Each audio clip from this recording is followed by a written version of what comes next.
تو یہ روز روز کی ذلت سے بچنے کے لیے پھر میں نے پیسے جمع کیے ادھر ادھر سے اور ایک موٹر سائیکل خریدی اور تب سے اب تک میں موٹر سائیکل چلا رہا ہوں. کراچی سندھ کا دارالحکومت اور پاکستان کا سب سے بڑا شہر ہونے کے باوجود اپنا انفرادی مواصلاتی نظام نہیں رکھتا، جس کی وجہ سے کراچی کے شہریوں کو لوکل بسز میں سفر کرنا پڑتا ہے. ان بسز میں جہاں خواتین کو بے بہا مسائل کا سامنا کرنا پڑتا ہے، وہیں مرد حضرات بھی مسائل کا شکار ہوتے ہیں، اور ان کا سب سے بڑا مسئلہ ہے جنسی ہراسانی. اس بابت ایک مسافر اپنی رودات سناتے ہوئے کہتے ہیں، ایک بار مجھے اچھے طریقے سے یاد ہے کہ میں بس میں بیٹھا تھا، سب سے پچھلی سیٹ کے ایک سیٹ آگے، اور میرے ساتھ میرا دوست بھی بیٹھا تھا. تو مجھے تھوڑی دیر کے بعد محسوس ہوا کہ سیٹ کے نیچے سے، یعنی سیٹ جہاں پر آپ بیٹھتے ہیں اور جہاں آپ اپنی کمر رکھتے ہیں، ان دو حصوں کے بیچ میں سے جو ہے وہ پیچھے بیٹھے ہوئے ایک شخص نے اپنی انگلیاں گھسائیں اور وہ میری جو ہے وہ پشت کو جو ہے وہ چھونے کی کوشش کر رہا تھا. تو میں نے اپنے دوست کو بتایا کہ یار دیکھو یہ اس طریقے سے پیچھے سے کوئی کر رہا ہے.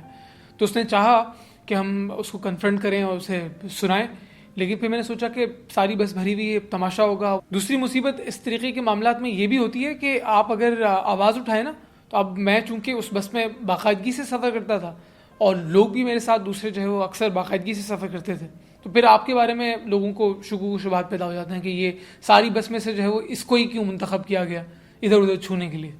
کراچی میں روزانہ 70,000 لوگ ان بسز میں سفر کرتے ہیں اور تقریباً تمام ہی اس ذلت سے گزرتے ہیں.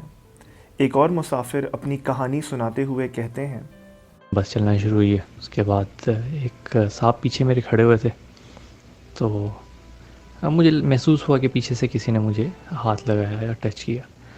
اب میں نے پیچھے مڑ کے دیکھا تو وہ بندہ جیب میں اپنے نکال رہا تھا یا کچھ بھی، میں نے کہا غلطی سے لگا ہوگا.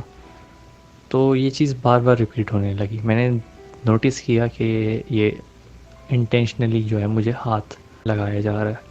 اس کے بعد جب میں نے اس کے بارے میں سوچنا شروع کیا تو آئی ریئلائز کہ اس طرح سے پہلے بھی ہوتا ہے. نیکسٹ میں ایک بار پھر سے ایسا ہوا میرے ساتھ کہ مجھے محسوس ہوا کہ کوئی مجھے ٹچ کر رہا ہے، اور یہ ایک روز کا ہی مطلب پیٹرن ہی ایک قسم کا ہے.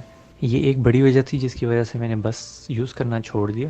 غم روزگار ان لوگوں کو بسز تک لے تو جاتا ہے، لیکن اس تمام ذلت سے گزر کر یہ چند ذہنی مسائل کا شکار ہو سکتے ہیں. ڈاکٹر سمیہ مبارک اس بارے میں کہتی ہیں، جو لوگ اس چیز سے گزرتے ہیں، سب سے پہلے تو ان میں بے چارگی کی کیفیت پیدا ہوتی ہے جو بالآخر ڈپریشن کی صورت اختیار کر سکتی ہے. دوسرا سب سے بڑا اثر انسان کی پروڈکٹیوٹی اور ایفیشنسی پر ہوتا ہے، کیونکہ وہ دن بھر اسی ٹراما کے بارے میں سوچتا رہتا ہے. اور سب سے خطرناک بات تو یہ ہے کہ ایسا انسان اس جرم کو ریپلیکیٹ کر سکتا ہے. کسی بھی شہری کے پاس سب سے بڑا سہارا قانون کا ہوتا ہے. ہمارے ملک میں بھی ایک قانون ہے، the protection against harassment of women at the workplace 2010.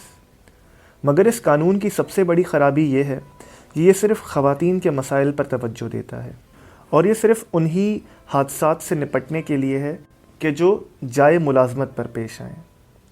یہ ایسے ہر حادثے کے بارے میں خاموش ہے کہ جس میں مرد اس ذلت کا شکار بنے، یا یہ کسی بھی شخص کے ساتھ پیش آئے مگر جائے ملازمت کے علاوہ. ضرورت اس امر کی ہے کہ ہمارے قانون بنانے والے اس پر توجہ دیں اور اس قانون کو جنسی تفریق سے آزاد کریں، تاکہ اس ذلت، اذیت اور تکلیف سے دوبارہ کسی کو نہ گزرنا پڑے.